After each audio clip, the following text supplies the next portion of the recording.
Hello, my name is Brant Hunt, and tonight is Sunday, and this is the fifth day of February 2023, and I'm going to be speaking to you from Antony Sutton's book, America's Secret Establishment. The particular area I'm going to be reading from is on active service, but I wanted to show you something else before we start. This is a diagram. You can see it here. Try to get it up here as best I can. Um, what particular groups and what took place, that is, piece by piece, as they gradually have taken over. And so you have different groups here. The Whitney family were involved. These are all families here. And you'll see that there are dates that they arrived here in the United States. And these are very powerful families, folks. And then what I'm going to do,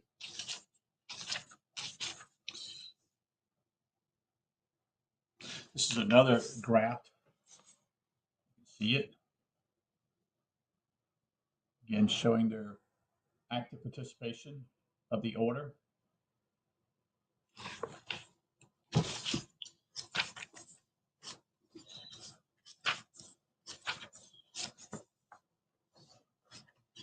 And this is the explanation of what they call the order. That is the Skullsman, the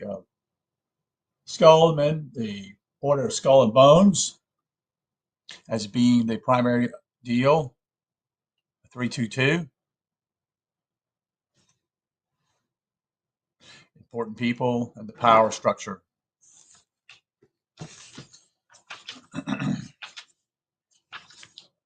So we're going to be reading from an area of the book called On Active Service in Peace and War by Henry L. Stimson and George Bundy. The Bundy family are very important people also. So we're going to go into this particular chapter tonight. So I hope that you will pay attention, and I hope that you will glean some wisdom and understanding of what is going on and how these families have had penetrated this particular country, but they're penetrated just about all over the world, folks. So let's begin to read here.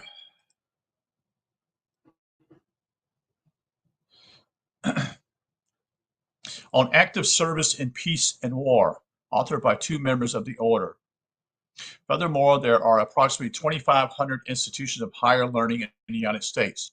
Are we to believe that only one of these institutions can generate the talent to lead the country? The Whitney and Stimson Bundy Atkinson chain of influence. And I want to share one thing here locally. The Whitney family settled here in the United States, settled in the town where I live at in Aiken, South Carolina, had oodles of what I would call property all across the country, mainly up north. And then what we would call, they came here to the south, what they call the winter colony. That's what Aiken was considered at that time, the late 1800s. Many people came here from up north to actually settle in Aiken because of the fresh air and the warm climate. Let's continue. So four families provide an example of one such claim, a chain of influence. Multiply this claim, that is, by a few dozen, and you readily see how control is perpetrated by a small group. The families in this claim are the Whitneys, the Stimsons, the Atkinsons, and Bundys. The Atkinson family is only partly in the order. The Dean Atkinson was a member of the Scroll and Key at Yale. This is an offshoot of the order and at least influenced by it. Dean Atkinson's daughter, Mary Atkinson, married William Bundy, B-U-N-D-Y, which is part of the order. Dean Atkinson's son, David, is a member of the order. Number one, we start with the Whitneys in the late 19th century. Whitney, the order, along with Ryan and a handful of other capitalists, have been heavily criticized in several books on grounds of massive corruption and fraud. New York Street Railway franchises generated enormous profits for the Whitney Group. When Whitney was Secretary of the Navy, he promoted a giant naval shipbuilding program, which didn't hurt his friends who owned shipyards and steel mills. Whitney's attorney and close associates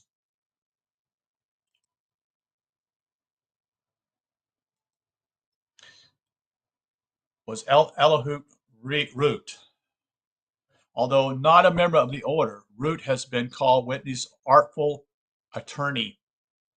You go back to point A on our chart. Root, one of the sharpest legal minds in America history and a power in his own right, worked along with the purpose of the order.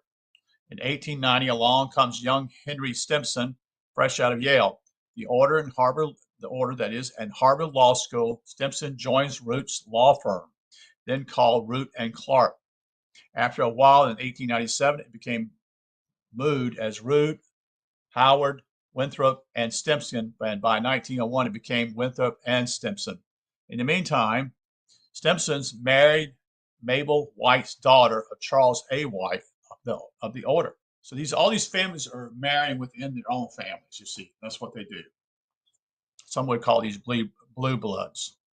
Stimson proved he was capable in the law, and when Taft, the order, was looking for a Secretary of War in 1911, he appointed Stimson of the order. Which brings us to point D. Then Stimson's career went like this. As Secretary of War, Stimson completed a reorganization begun by his predecessor, none other than Elihu Root. From 1917 to 1922, Stimson was in the Army, which ranks up to Brigadier General. In 1927, Coolidge appointed Stimson Governor General of the Philippine Islands. This is after the situation that took place in Cuba as the United States took over not only Cuba, but also the Philippine Islands. In 1929, Herbert Hoover appointed Stimson Secretary of State, that is, point E on the chart.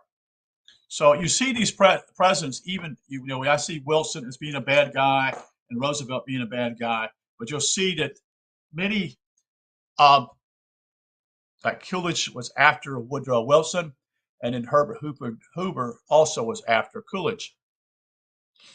And they didn't, guess what? They chose these people each time. In 1940, that is, Franklin Delano Roosevelt appointed Stimson Secretary of War. That is the point F on the chart, which I've shown you earlier. In 1945, as Truman's Secretary of War, Stimson recommended the atomic bomb drops on Japan. During World War II, Stimson had a special assistant, Harvey Hoster Bundy, which was part of the order. Point G. Special Assistant Harvey Bundy was the key Pentagon man on the Manhattan Project and was Stimson's constant companion to conferences in North Africa, Italy, and Germany. While Stimson was still Secretary of War, he brought Harvey Hoxter's son, but George Bundy, that is, of the order again, into the Pentagon to work on a book manuscript, H on the chart. This was published in 1948, entitled On Active Service in Peace and War. Joint authorship, that is, see illustration, gave George Bundy a quick start in his career, as we shall describe in the next memorandum when we pick up the career of the two younger Bundys, both members of the order. In a nutshell, Stimson was appointed to government offices by every president except Harding from 1911 to 1946.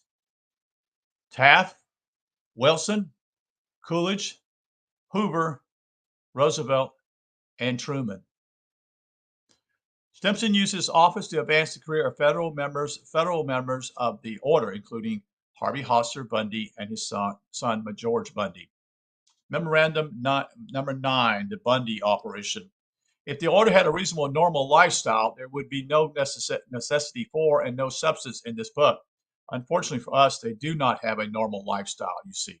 The order does not just go to college, look for a secure post with an establishment law firm, intermarry with the sisters or daughters of the members, get noisily drunk at the country club, and go to church on Sunday. These may be reasonable, normal patterns, but certainly not topics for research and analysis. A proportion of the order follows a lifestyle which can best be described as ambiguous activism towards a new world order goal. Let's select one family, the Bundy family, fairly typical of another 20 or so families in the order, and take a closer look. The Bundy family came to the United States from England before 1635 and settled first in Boston, then in Taunton, Massachusetts. The family is one of lawyers and politicians with 4 members in the order. They were simply Harvey in 1909, Frederick McGeorge, 1921, 1939, William Putnam Bundy, and then 1940, George Bundy.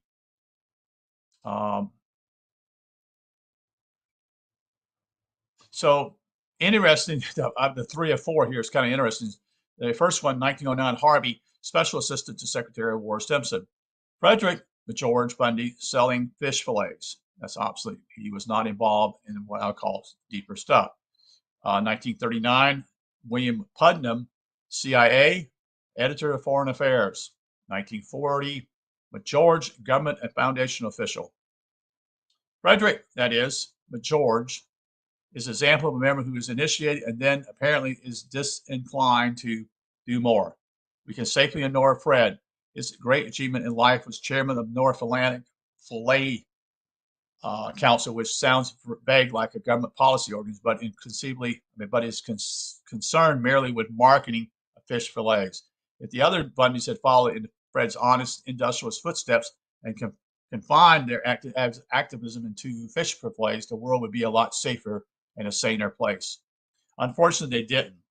The older 3 Bundys, Harvey, and the 2 other his 3 sons, William and George, were key activists, and activism has a Hegelian pattern, i.e. creation or conflict to bring about change. Let's take a look at each of the activists Bundys. Harvey Bundy, born in Cedar Rapids, Michigan in 1888. He died in 1963. His grandfather was a lawyer and a congressman, and his father was a lawyer too. Harvey Hoster described himself as a lawyer and government official. Bundy was initiated into the order in 1909. After a Harvard Law degree and some world travel, he became a law clerk to the Supreme Court Associate Justice William Holmes. By coincidence, Alger Hiss, later convicted of perjury in the celebrated Chambers Hiss trials involved Soviet espionage, was also a law clerk to Justice Holmes. He was about 15 years later. Wendell was in 1914 to 1915, while Alger Hiss was in 1929 to 1930. Harvey Hoster Bundy Sr. had 5 children, of whom 3 linked themselves as the order. The oldest son, Harvey, graduated Yale in 1938, but was not initiated into Skull and Bones. He's a banker who, like Fred, keeps away from activism. The next eldest is William Putnam Bundy, initiated in 1939. The next son is George Bundy, initiated in 1940. The eldest daughter, Harriet Lowell Bundy, married Gaspard Delano Belin, a partner in the Covington and Burlingame, and initiated with William Bundy in 1939. The youngest daughter, Catherine Lawrence Bundy, married Hugh Osterslaw. The 2 Bundy's boys have been the real activists, though. So William P. Bundy worked in law from 1947 to 51, a law firm called Covington and Burlington in Washington, D.C. And then in 1951 to 61, he was involved in the CIA. In 1960, he was the staff director of Presidential Commission on National Goals. This would be under John Kennedy. And then he was the Deputy Assistant Secretary of Defense for International Security Affairs from 61 to 63. Then from 64 to 69, he was Assistant Secretary of State for East Asian and Pacific Affairs in the Vietnam War period. In 1969 and 71, he was a visiting professor at Center for International Studies at MIT. He became an editor of Foreign Affairs, the Council on Foreign Relations, a quarterly and the most prestigious foreign affairs journal in the USA, guide for all policymakers. Winston Lord, the order, is chairman of the CFR. Bundy is a member of the American Assembly and the Council on Foreign Relations. Clearly, Mr. Bundy had been appointed to some very influential positions in the last 30 years as the Washington law firm of Covington and Burlington is intimately linked to government regulatory affairs. It's reasonable to presume that Bundy's probably had CIA dealings in this 1947 to 51 period, and then moved to CIA to expand on these projects. Excuse me. The firm of Covington and Burlington represent more than 100 top U.S. firms in Washington. Former partners have included William Bundy's father-in-law, Dean Atkinson, and brothers-in-law, Gaspar Boleyn, which was actually in the order too. Continue. An interesting aspect of this law firm, where the Bundy's family consisted of the single most influential element in the past few decades, and it is its creation of the left-wing political activity. This creative activity brings to mind the McCartney, that is Joseph McCartney, Senate hearings on subversion of the 1953 era, when Senator Joseph McCartney wanted to call William Bundy as a witness before the committee and found the establishment strongly arrayed against this idea. Bundy had given $400 to the Albert Hiss defense fund, that is. In retrospect, it may have been more than that, McCartney's harsh treatment of witnesses, which is on the record, that prompted establishment horror. There may indeed have been some skeletons in the closet also, and perhaps some bones, that the senator could have unwittingly unearthed, and these skeletons had nothing to do with domestic communism. In any event, as Quigley pointed out in Tragedy and Hope, the J.P. Morgan firm had financed the non-communist left in the United States, or political, that equals political control. It seems that Covington and Burlington may well be another conduit. Some preliminary evidence shows this, you see. Covington and Burlington's partner was John Douglas, is the son of Paul H. Douglas, who was one of the most prominent radicals of the 1930s and 40s, an outspoken member of the non-communist left. John Douglas was a key coordinator in the 1972 George McGovern campaign. McGovern, of course, being on the left end of the political spectrum, that is. Another former partner is Senator Charles Matheson, whose political stance is more or less at the left of the Republican Party and along the lines of George Bush, that is another part of the order, international line. Yet another partner is Michael Bolton, B-O-U-D-I-N, son of Leonard Bolton and brother of Kathy Bolton. This should raise some eyebrows, as Kathy was on the FBI's most wanted list. Leonard Bolton is the longtime communist front lawyer and member of the National Lawyers Guild, the foremost legal bulwark of the Communist Party. UMass, a communist periodical, and a dozen other communist fronts. Kathy was a founder of Students for Democratic Society and a leader in its terrorist Weatherman faction. A bomb manufacturing enterprise got this group into trouble with the law, and Kathy's onto the FBI list. Didn't know that. Probably you didn't know that neither. In brief, we have the elements of a hypothesis that left-wing activity in the U.S. down to the bomb making and outright terrorism may link to Covington and Burlington and the CIA. This is not a new assertion. Statements have been made before that the CIA had funded, the USA. Sorry. This claim hasn't received too much publicity for two reasons. A, it offends the establishment media, that is, which prefers to pose the CIA as a right organization. B, it doesn't make much sense, you see. It certainly doesn't make any sense unless you throw your mind back to memorandum number 6 and the Hegelian dialectic process. And this process requires conflict, and conflict requires a clash of opposites. You can't just have a right, you must have a right and a left. You can't have just a pro-Vietnam War policy, you must have also an anti-Vietnam War policy.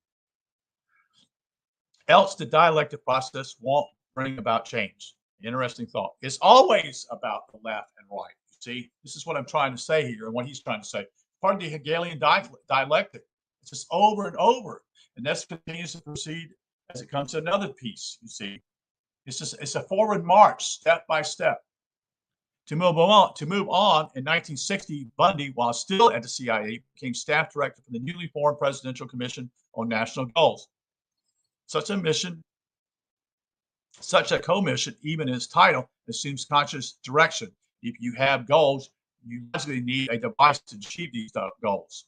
In a society like the United States, it should be a superfluous, that is, superfluous sort of commission, unless there is some guiding hand, something more than the voting booth and the marketplace's work. The report of this commission came up with some quotes which are almost purely Hegelian. Let me take a break here and get some drink.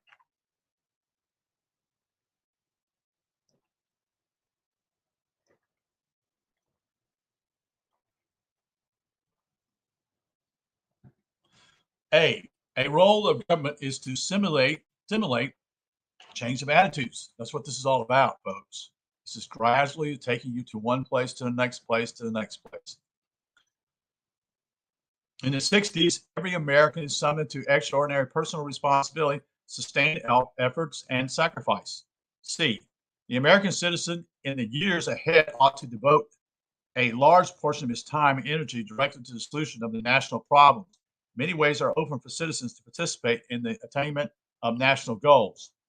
Now, the basic set of rules governing our society is the Constitution and the Bill of Rights. There is nothing in these constitutional documents to support any of these demands, you see.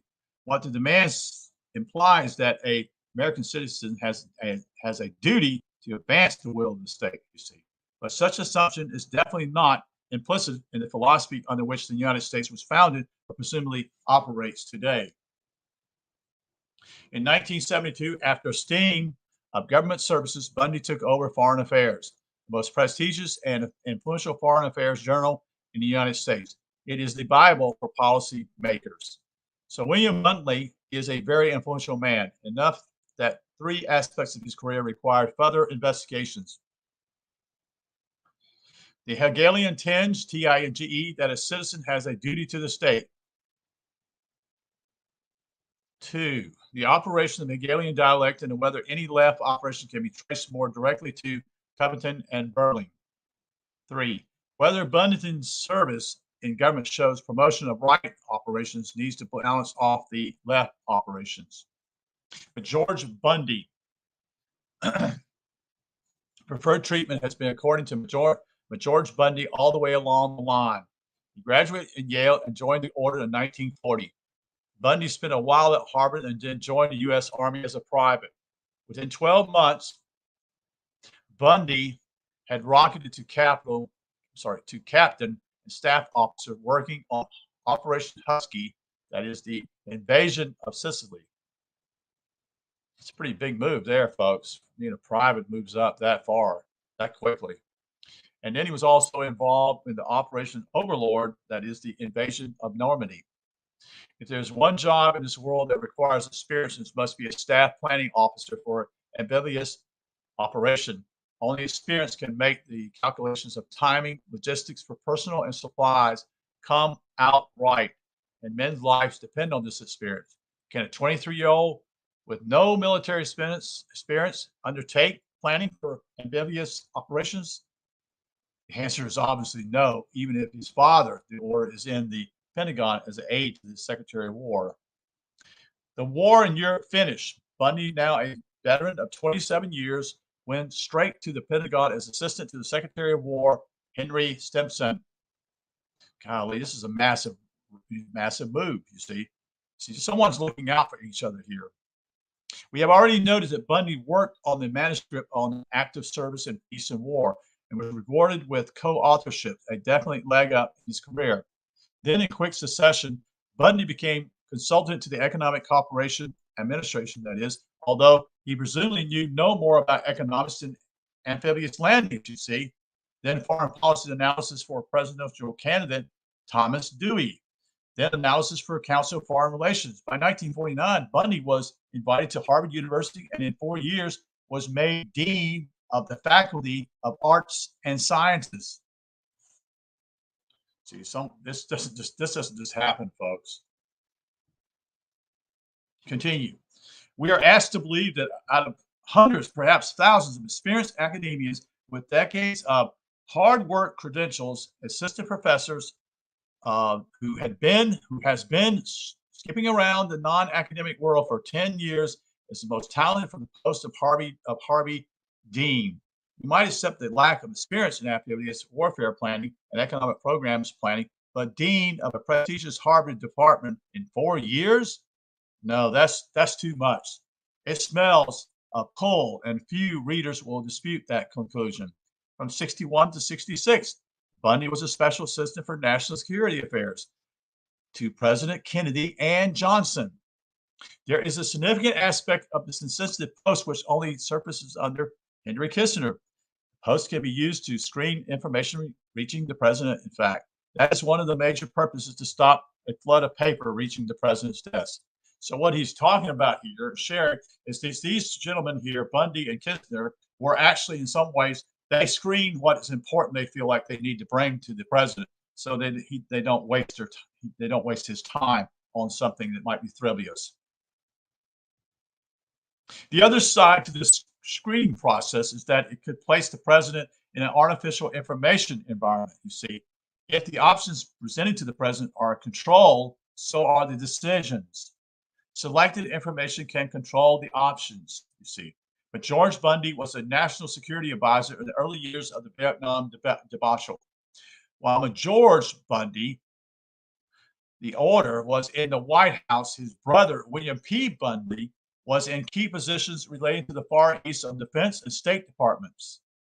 By acting jointly, the Bundy brothers could have controlled absolutely the flow of information relating to Vietnam from intelligence, or from the State Department, or from the DOD. We are not saying this happened. We believe it is to be a hypothesis worthy of examination, as they are blood brothers in a secret organization of which we know very little and nothing voluntarily. We have reason to make this further examination. In 1966, George Bundy was appointed president of the Ford Foundation, a post he retained until 1979. While at Ford, Bundy brought in as vice president in charge of Education Research Division another member of the order, Harold Howe II.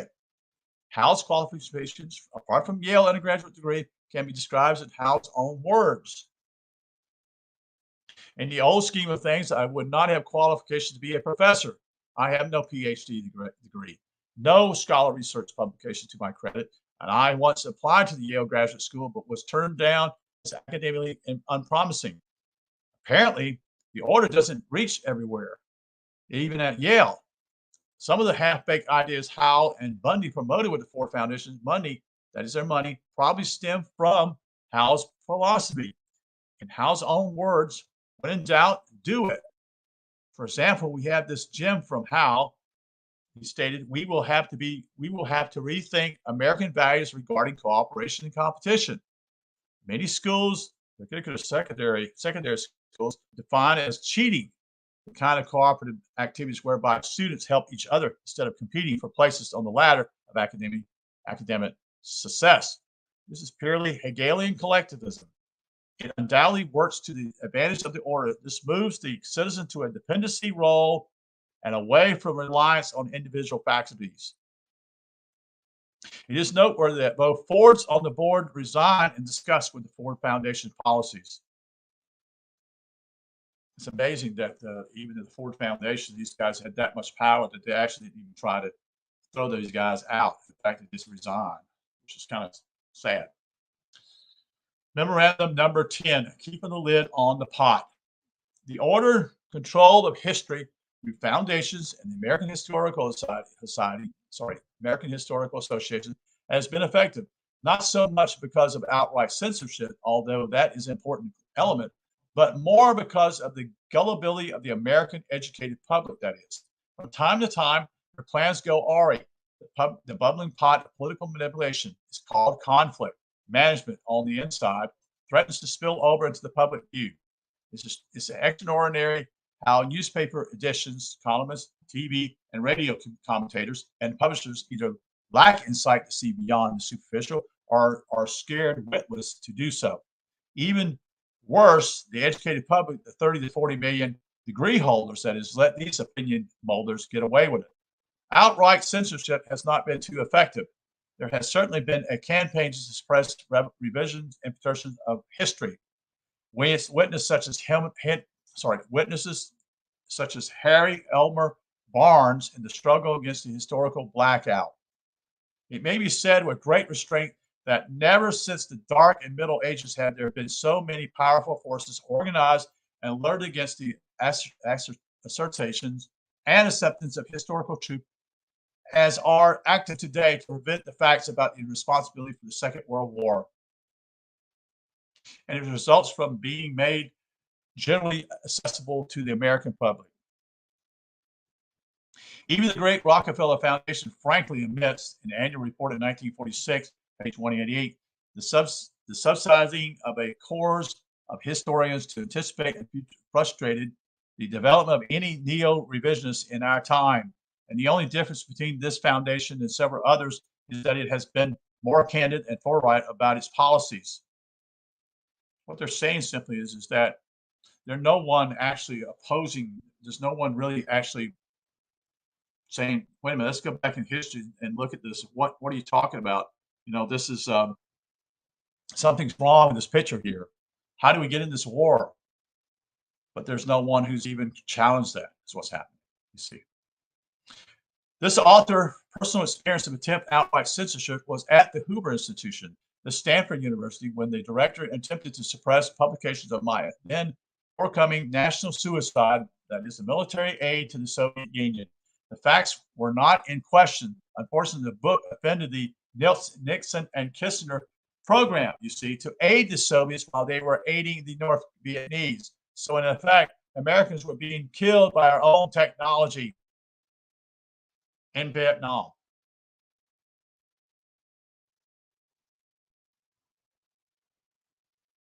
These are what we call spies, high-level spies. But they're in office. They're not spies, but they are. They're helping the other side. In this case, neither author nor publisher was in the mood to listen, and the establishment put tail between legs and called it a day. More effectively than outright censorship, to use of the left-right political spectrum to neutralize unwelcome facts and ideas of just conditioned citizens to think along certain lines. The left-leaning segment of the press can always be relied upon to automatically assault ideas and information from the right and vice versa. In fact, media outlets have been artificially set up just for this purpose, you see. Both Nation and the New Republic on the left were financed by Willard Straight using Payne Whitney, the order's funds. On the right, National Review, published by William Buckley, who was also with the order, runs a perpetual deficit, presumably made up by Buckley, you see. Neither the independent right nor the independent left sees the trap. They are all so busy fighting at each other, firing each other, they mostly forgotten to look behind the scenes. And the order smugly claims control of the moderate center, a near neat game, and it works like a charm, you see. But the establishment has a problem, you see. In fact, it has several problems. They are on the inside looking out. We are on the outside looking in. They may call us peasants, but we have the advantage of knowing about the real world and its infinite diversity. Their goal, their global objectives are dreams based on skew information, dangerous dreams, but still dreams. 1, the order lives in a cultural straitjacket. All the power in the world is useless without accurate information. If you meet these people, as this author has more or less casually over the last 30 years, one impression comes to the forefront. They are charming, but with a limited perception of the world. They may have global ambitions. They may act politically like miniature powerhouses, but their knowledge of the world comes from an in-group, and those who play along with this in-group, and the in-group lacks morality and diversity. It's a kind of a jet-set polybureau, you see, charming, power-hungry, and myopathy simultaneously. All it can offer to the outsider is invitation, almost a ultimatum. You are part of the establishment, you see, which has as much interest for many as Frederick Bundy's fish fillets, you see. Perhaps one of the exceptions is House conservative William Buckley Jr. At least his cynicism is marked by witty insensitiveness. The rest are a pretty sad bunch. Number two, an easy prey for the ambitious.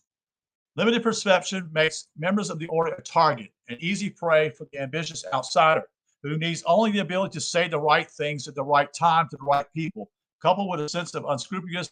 That is, Henry Kissinger is a prime example.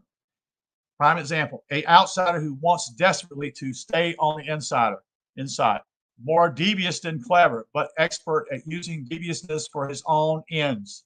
Conservative readers may not agree, but Secretary of State Dean Acheson, who defended a guilty algebraist to the bitter end, was probably more stupid than culpable, which leads us to what we call number three, the genetic problems. Extensive intermarrying among the families raises a serious question of genetic malfunctions. Membership lists are heavily laced with Dodge, Whitney, Phelps, Perkins, Norton, Putnam, used as a middle or what I would call material names. Cultural inabilities are obviously the intellectual limitations from genetic faculties are more difficult to analyze and describe. 4, shadow power base. It may be a Rosenbaum comment that the order is incredibly powerful. On the other hand, it is also incredibly weak. There's no philosophy or cultural depth to the order. Diversion is strength, and the order lacks diversity. The vast bulk of the American people, that is the giant melting pot of Anglo, Germanic, Slavic, Hispanic, Black, Yellow, and who knows what else has been stuck. Many of them know it. Some are now going to know by whom. When they overcome the disbelief, the shock, and perhaps some fear, they're surely going to say, what do we do? The great strength of individualism, a autonomous social order where the individual holds ultimate sovereignty, is that any counter-revolution to an imposed social order where the state is boss can take a million roads and a million forms. No one is going to create an anti-the order movement, you see. That would be foolish and unnecessary. It could be infiltrated, bought off, or diverted all too easily, much too easily, that is. Why play by the rules set by the enemy? The movement that will topple the order will be extremely simple and most effective. It will be 10,000 or a million Americans who come to the conclusion that they don't want the state to be boss, that they prefer to live under the protection of the Constitution. They will make their own independent decisions to thwart the order and will take 10,000 or a million forms. The only weakness is communication. The order has so wrecked education that reading comprehension is difficult for many. That's part of the brainwashing program, you see. But there are more than enough readers, you see. Most people prefer to talk anyway. The program of the order might work in Russia, which has a history of obedience to the state. It's barely working in Poland, while in England, the group survives because enough of class structure and attitudes remain. It can never work in the United States, though. Conclusion. In the first introductory volume, we have laid out the preliminary groundwork and suggest some hypotheses.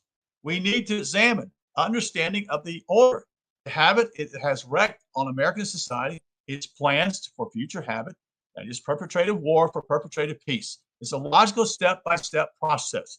The next step is to look at education. Our present education chaos can be traced to 3 members of the order. That is Daniel Gilman, first president of the University of California and first president of Johns Hopkins University. Timothy Dwight is the 12th president of Yale University, and Drew Dickinson White is the first president of Cornell University. Gilman imported the experimental psychology of Hegelian physiologist William Wundt, that's W-U-N-D-T, from Germany. This psychology was grafted onto the American education system through the educational laboratories at Columbia and Chicago University, which are both, as far as I know that Chicago is Rockefeller involved, and I assume that Columbia is also. And they moved a familiar name, that is John Dewey, a pure Hegelian in philosophy, along the fast tracks in his career. This has been aptly termed the Leipzig connection by Lance J. Klass, K-L-A-S-S, and Pavlo, P-A-O-L-O, Lionian. That's spelled L-I-O-N-N-I. Then we shall look at the foundations, how they were captured by the order, and then gigantic funds used to finance the Hegelian educational system designed to condition future society. It is doubtful if John D. Rockefeller or Mrs. Russell Sage, and certainly the Ford family, ever quite understood how their philanthropists were used for a long-term conditioning plan.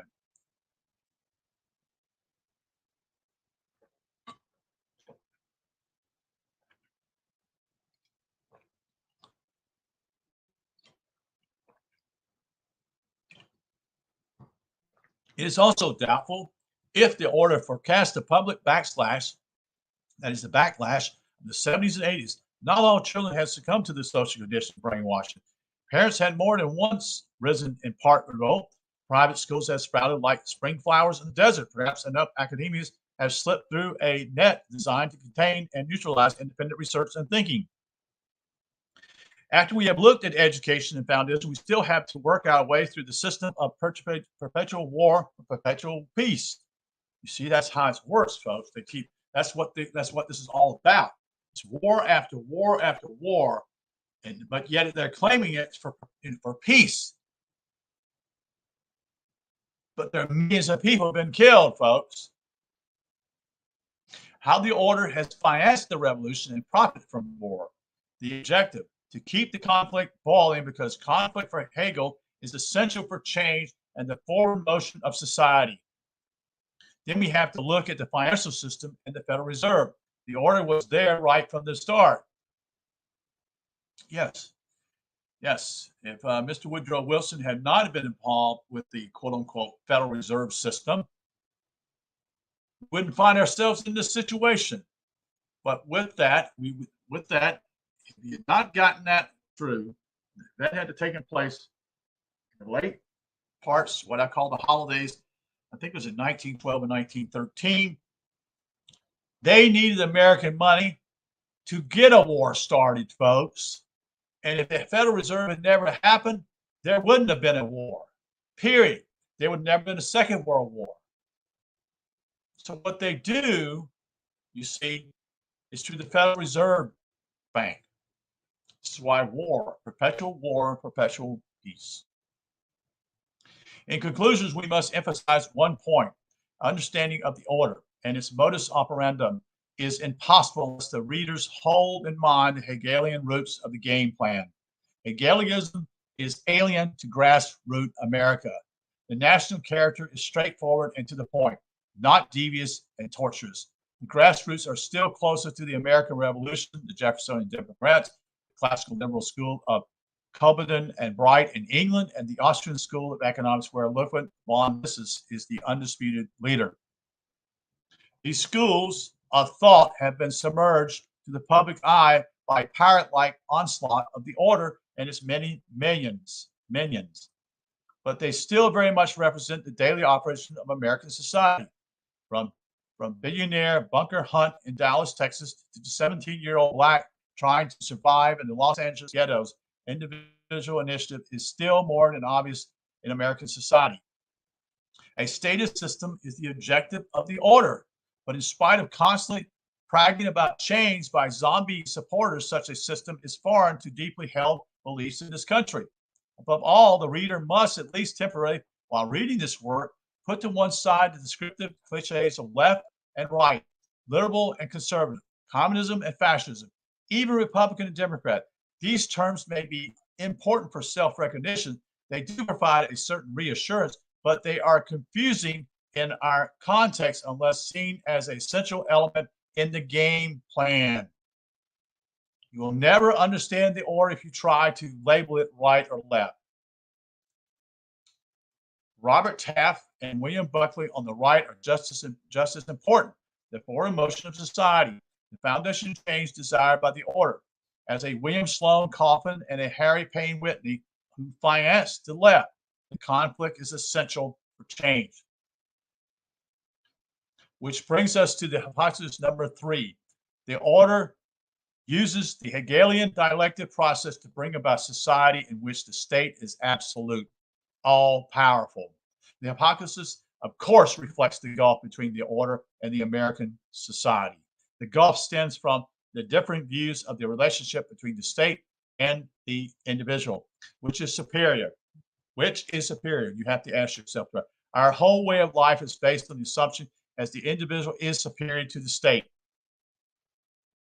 That's what people don't understand what communitarianism, folks, is, because the individual is no longer going to be superior to the state. It will be the community, communitarianism. And that's what's going on right now. In fact, it's been going on for 30 or 40 years. Nikki Rapana was trying to share that with you. I've already shared you that book.